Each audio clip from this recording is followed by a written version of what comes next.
प्रभु तेरी वाणी जीवन की रोटी, नैनों की ज्योति अंधेरा मिटाती।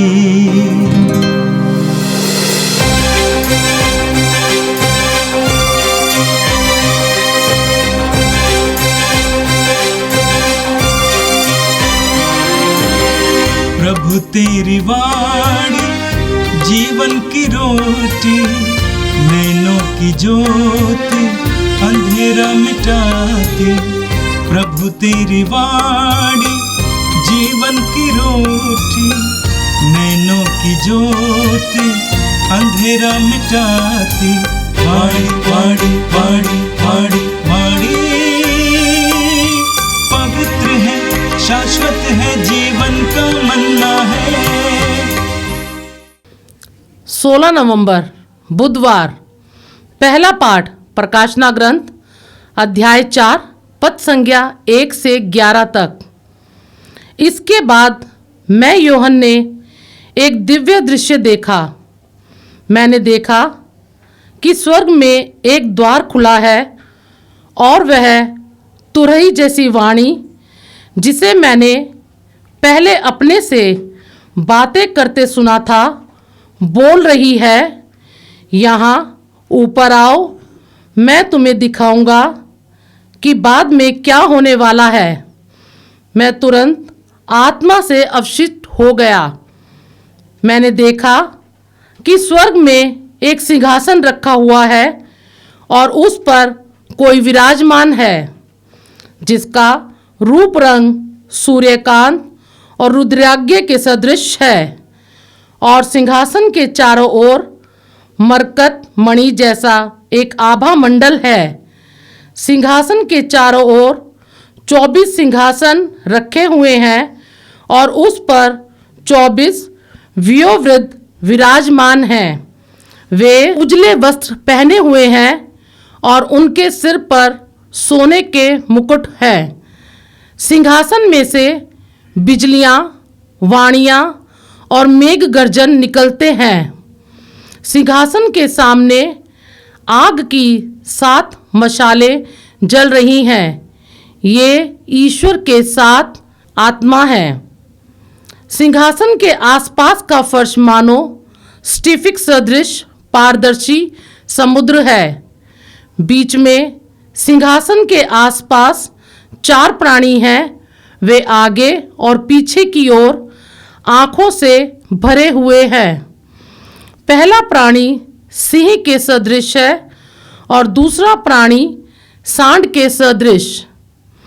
तीसरे प्राणी का चेहरा मनुष्य जैसा है और चौथे प्राणी का उड़ने वाले गरुड़ जैसा। चारों प्राणियों के 6 पंख हैं और वे भीतर बाहर आँखों से भरे हुए हैं, और वे रात दिन निरंतर यह कहते रहते हैं, पवित्र पवित्र पवित्र सर्वशक्तिमान प्रभु ईश्वर, जो था, जो है और जो आने वाला है। जब जब प्राणी सिंहासन पर विराजमान युग युगों तक जीवित रहने वाले को महिमा, सम्मान और धन्यवाद देते हैं, तब तब 24 वयोवृद्ध सिंहासन पर विराजमान को दंडवत करते हैं, युग युगों तक जीवित रहने वाले की आराधना करते हैं और यह कहते हुए सिंहासन के सामने अपने मुकुट डालते हैं, हे हमारे प्रभु ईश्वर, तू महिमा, सम्मान और सामर्थ्य का अधिकारी है, क्योंकि तूने विश्व की सृष्टि की। तेरी ही इच्छा से वह अस्तित्व में आया और उसकी सृष्टि हुई है। यह प्रभु की वाणी है। संत लूकस के अनुसार पवित्र सुसमाचार अध्याय 19 वाक्य 11 से 28 तक। जब लोग ये बातें सुन रहे थे तो ईसा ने एक दृष्टांत भी सुनाया, क्योंकि ईसा के यरूशलेम के निकट पाकर वे ये समझ रहे थे कि ईश्वर का राज्य तुरंत प्रकट होने वाला है। उन्होंने कहा, एक कुलीन मनुष्य राजपद प्राप्त कर लौटने के विचार से दूर देश चला गया। उसने अपने 10 सेवकों को बुलाया और उन्हें एक एक अशर्फी देकर कहा, मेरे लौटने तक व्यापार करो। उसके नगर निवासी उससे बैर करते थे और उन्होंने उसके पीछे एक प्रतिनिधि मंडल द्वारा कहला भेजा कि हम नहीं चाहते कि वह मनुष्य हम पर राज्य करे। वह राज्यपद पाकर लौटा और उसने जिन सेवकों को धन दिया था उन्हें बुला भेजा और ये जानना चाहा कि प्रत्येक ने व्यापार से कितना कमाया है। पहले ने आकर कहा, स्वामी, आपकी एक अशर्फी ने 10 अशर्फियाँ कमाई हैं। स्वामी ने उससे कहा, शाबाश भले सेवक, तुम छोटी से छोटी बातों में ईमानदार निकले, इसलिए तुम्हें 10 नगरों पर अधिकार मिलेगा। दूसरे ने आकर कहा, स्वामी, आपकी एक अशर्फी ने 5 अशर्फियाँ कमाई हैं। और स्वामी ने उससे भी कहा, तुम्हें 5 नगरों पर अधिकार मिलेगा।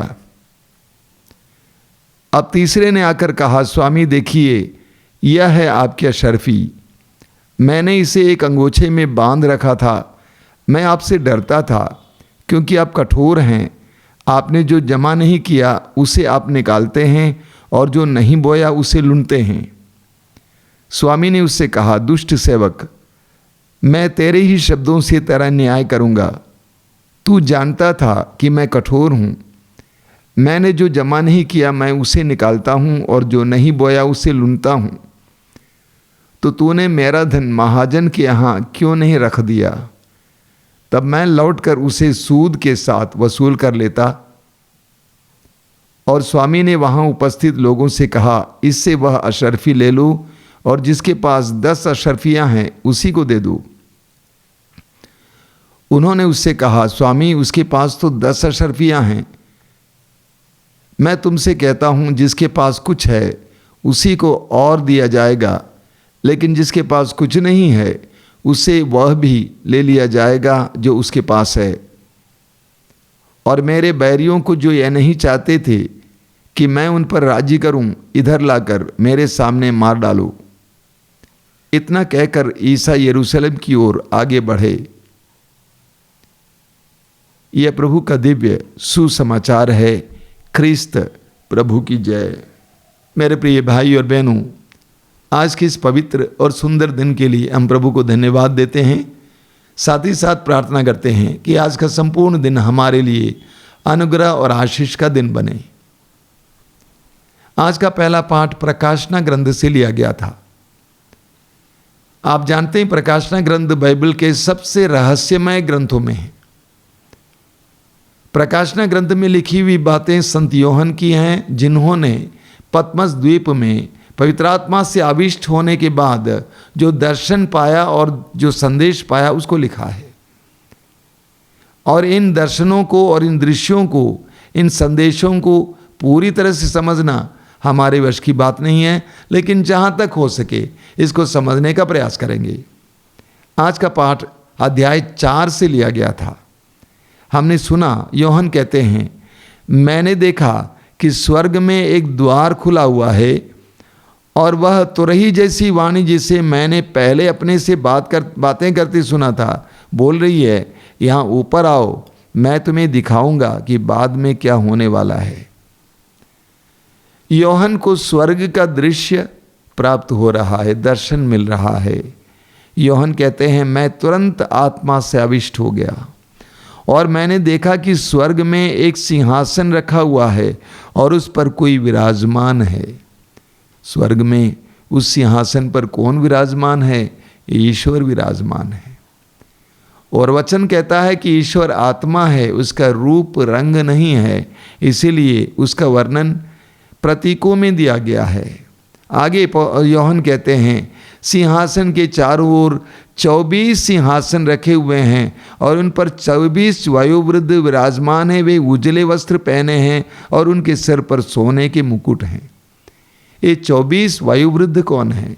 शायद इस्राएल के 12 वंशों के प्रतिनिधि और प्रभु यीशु के 12 प्रेरित, 12 और 12 जोड़ें 24। ये 24 वयोवृद्ध ईश्वर के सिंहासन के पास बैठे हुए हैं। आगे हम पढ़ेंगे, यूहन्ना लिखते हैं सिंहासन के सामने आग की 7 मशालें जल रही हैं, वे ईश्वर के 7 आत्मा हैं। और आगे यूहन्ना लिखते हैं बीच में सिंहासन के आसपास 4 प्राणी हैं, वे आगे और पीछे की ओर आंखों से भरे हुए हैं। पहला प्राणी सिंह के सदृश है, दूसरा प्राणी सांड के सदृश है, तीसरा प्राणी के चेहरा मनुष्य जैसा है और चौथे प्राणी का उड़ने वाले गरुड़ जैसा। ये 4 प्राणी प्रकृति के सृष्टि के चारों शक्तिशाली प्राणियों का प्रतिनिधित्व करते हैं। पहला है सिंह। सिंह जंगली जानवरों से में सबसे शक्तिशाली माना जाता है। दूसरा है सांड। सांड को पालतू जानवरों में सबसे शक्तिशाली माना जाता है। चौथा है मनुष्य। मनुष्य को सारी सृष्टि में सबसे शक्तिशाली और बुद्धिशाली माना जाता है। चौथा है गरुड़। गरुड़ को पक्षियों में सबसे शक्तिशाली माना जाता है। यानी प्रकृति के चारों शक्तिशाली प्राणी ईश्वर की स्तुति और आराधना में लगे हुए हैं। आगे लिखा हुआ है और दिन रात निरंतर ये कहते रहते हैं पवित्र पवित्र पवित्र सर्वशक्तिमान प्रभु ईश्वर, जो था, जो है और जो आने वाला है। यानी सारी सृष्टि उस ईश्वर के चारों ओर विराजमान होकर ईश्वर का स्तुतिगान कर रही है। जब जब प्राणी सिंहासन पर विराजमान युग युगों तक जीवित रहने वाले को महिमा, सम्मान और धन्यवाद देते हैं, तब तब 24 वयोवृद्ध सिंहासन पर विराजमान हो को दंडवत करते हैं, युग युगों तक जीवित रहने वाले की आराधना करते हैं और यह कहते हुए सिंहासन के सामने अपने मुकुट डाल देते हैं, हमारे प्रभु ईश्वर तू महिमा, सम्मान और सामर्थ्य का अधिकारी है। मेरे प्रिय भाई और बहनों, यूहन्ना को स्वर्ग का एक छोटा सा दृश्य देखने को मिलता है, दर्शन मिलता है। वहां पर हमने क्या देखा? सारी सृष्टि के प्रतिनिधि ईश्वर के सामने उपस्थित होकर ईश्वर की आराधना कर रही है, ईश्वर की स्तुति कर रही है, ईश्वर की महिमा का बखान कर रही है। वैसे सारी सृष्टि ईश्वर की महिमा का बखान करती है, अपने कार्यों के द्वारा अपने धर्म का पालन करते हुए। और हर मनुष्य का भी काम यही है, ईश्वर का गुणगान करना, स्तुतिगान करना, अपने होंठों के द्वारा, अपने जीवन के द्वारा, अपने कार्यों के द्वारा। इस्यास नबी अध्याय 43 वाक्य 21 में प्रभु कहते हैं, ये प्रजा मैंने अपने लिए बनाई है, ये प्रजा मैंने अपने लिए बनाई है और ये मेरा स्तुतिगान करेगी। हर मनुष्य का यही कर्तव्य है, कार्य है, अपने होंठों के द्वारा, अपने कार्यों के द्वारा, अपने जीवन के द्वारा ईश्वर की महिमा करना, उस परम पावन की महिमा करना, यही हमारा कार्य है। हमारे कार्यों के द्वारा जब आप भले कार्य करते हैं, ईश्वर की महिमा होती है। अपने होंठों के द्वारा जब आप ईश्वर की स्तुतिगान करते हैं, अपने होंठों के द्वारा उसकी महिमा होती है। अपने जीवन के द्वारा पवित्र जीवन जीते हुए उस परम पावन ईश्वर का स्तुतिगान करते हैं, उसकी महिमा का बखान करते हैं। यही स्वर्ग है और इस संसार को ही हम स्वर्ग बना सकते हैं जब हम ईश्वर की स्तुति करने लगते हैं, ईश्वर की महिमा के योग्य जीवन जीते हैं और अपने कार्यों के द्वारा ईश्वर का स्तुतिगान करते हैं। और आज के सुसमाचार में हमने अशर्फियों का दृष्टांत सुना। कुरिन्थियों के पहले पत्र की अध्याय 4 उसके वाक्य 7 में संत पौलुस कहते हैं, आपके पास क्या है जो आपको दिया नहीं गया है? आपके पास क्या है जो आपको दिया नहीं गया है? हमारे पास जो कुछ है वो सब दिया गया है, ईश्वर के द्वारा दिया गया है। ये बुद्धि शक्ति, शारीरिक शक्ति, स्वास्थ्य, आँख, कान, नाक, मुंह, हाथ, पाँव, प्रतिभाएं, बच्चे, सब कुछ ईश्वर के द्वारा दिया गया है। अगर सब कुछ ईश्वर के द्वारा दिया गया है तो हमें ईश्वर को हिसाब देना ही होगा। मत्ती के सुसमाचार के अध्याय 12 वाक्य 36 में प्रभु यीशु कहते हैं, न्याय के दिन हर मनुष्य को अपने हर निकम्मी बात का हिसाब देना होगा। हमें हिसाब देना ही होगा। आज के समाचार में आपने सुना, प्रभु यीशु कहते हैं उस सुंदर दृष्टांत में, एक कुलीन मनुष्य राज्य पद प्राप्त कर लौटने के विचार से दूर देश चला गया। उसने अपने 10 सेवकों को बुलाया और उन्हें एक एक अशर्फी देकर कहा, मेरे लौटने तक व्यापार करो। दूर देश जाने से पहले अपने 10 नौकरों को बुलाया और एक एक अशर्फी दिया। एक अशर्फी मतलब 1-1 लाख रुपये समझ लीजिए, दिया और कहा, मेरे लौटने तक व्यापार करो। जब वो मनुष्य वापस लौटा, एक दास उसके सामने आता है, कहता है कि मालिक, आपने मुझे 1 अशर्फी दी, मैंने उसको 10 बनाया है। मालिक ने कहा, शाबाश भले सेवक, मैं तुमको 10 नगरों पर नियुक्त करूंगा। दूसरे ने आकर कहा कि मालिक, मैंने 1 को 5 बनाया है। मालिक ने वही कहा, शाबाश भले सेवक, मैं तुमको 5 नगरों पर नियुक्त करूंगा। आगे हम पढ़ते हैं, अब तीसरे ने आकर कहा, स्वामी देखिए, यह है आपकी अशर्फी, मैंने इसे एक अंगोछे में बांध रखा था। मैं आपसे डरता था क्योंकि आप कठोर हैं, आपने जो जमा नहीं किया उसे आप निकालते हैं और जो नहीं बोया उसे लूटते हैं। स्वामी ने उससे कहा, दुष्ट सेवक, मैं तेरे ही शब्दों से तेरा न्याय करूँगा। तू जानता था कि मैं कठोर हूँ, मैंने जो जमा नहीं किया मैं उसे निकालता हूँ और जो नहीं बोया उसे लूटता हूँ, तो तूने मेरा धन महाजन के यहाँ क्यों नहीं रखा? तब मैं लौटकर उसे सूद के साथ वसूल कर लेता। और स्वामी ने वहाँ उपस्थित लोगों से कहा, इससे वह अशर्फी ले लो और जिसके पास 10 अशर्फियाँ हैं उसी को दे दो। प्रभु यीशु आगे कहते हैं, मैं तुमसे कहता हूँ, जिसके पास कुछ है उसी को और दिया जाएगा, लेकिन जिसके पास कुछ नहीं है उसे वो भी ले लिया जाएगा जो उसके पास है। मेरे प्रिय मित्रों, प्रभु ईश्वर ने हमें बहुत सारे वरदान दिए हैं। यह एक बहुत जबरदस्त दृष्टांत है, हमारे लिए एक बहुत बड़ी चुनौती है। प्रभु ने हमें ललकारा है। प्रभु कहते हैं, मैंने तुमको क्या नहीं दिया, मैंने तुमको बहुत सारे वरदान दिया है, तुमने उसके साथ क्या किया? क्या तुमने उसको दुगना किया? मैंने तुमको बहुत सारी बातें दी हैं, बहुत सारे वरदान दिए, मैंने तुमको मौका पर मौका दिया है, मैंने तुमको समय दिया है, मैंने तुमको प्रतिभाएं दी हैं, मैंने तुमको पैसा दिया है। क्या तुमने उसको दुगना किया है? उसका सदुपयोग किया है?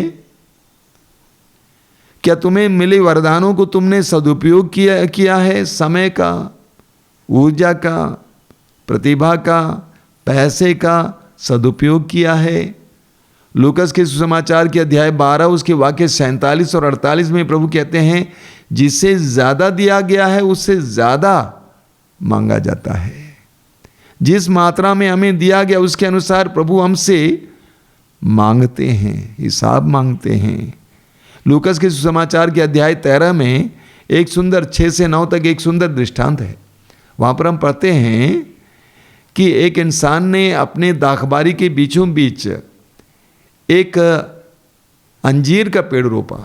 जब वो पेड़ बड़ा हो गया था, फल पाने के लिए वो मालिक आया, उसने 3 साल लगातार आकर देखा, एक भी फल नहीं देखा। तो अपने मालिक को बुलाया और कहा कि इसको काट डालो, क्योंकि उसको यहाँ खड़े होने का अधिकार नहीं है, ये फल नहीं दे रहा है। ईश्वर ने हमें जो जो मौका दिया उसको सदुपयोग करते हुए ईश्वर को धन्यवाद देना, ईश्वर की महिमा करना हर मनुष्य का कर्तव्य है। अगर हम उस आलसी की तरह बनेंगे, उसके साथ व्यापार नहीं करेंगे, उसको दुगना नहीं करेंगे, ईश्वर की महिमा के लिए कार्य नहीं करेंगे, तो हमारे साथ भी वही होगा। उसके पास जो था वो भी निकाला गया और उसको बंदी गृह में डाला गया। हमारे साथ भी ऐसा ही होगा, ऐसा ही हो रहा है। आज हम प्रभु से प्रार्थना करें, प्रभु हमें इतनी प्रज्ञा दें कि तेरे दिए हुए वरदानों का सदुपयोग करते हुए हम तेरी महिमा कर सकें, हम लोगों का कल्याण कर सकें। आइए हम प्रार्थना करें। प्रभु यीशु धन्यवाद देते हैं आज के सुंदर पवित्र वचनों के लिए।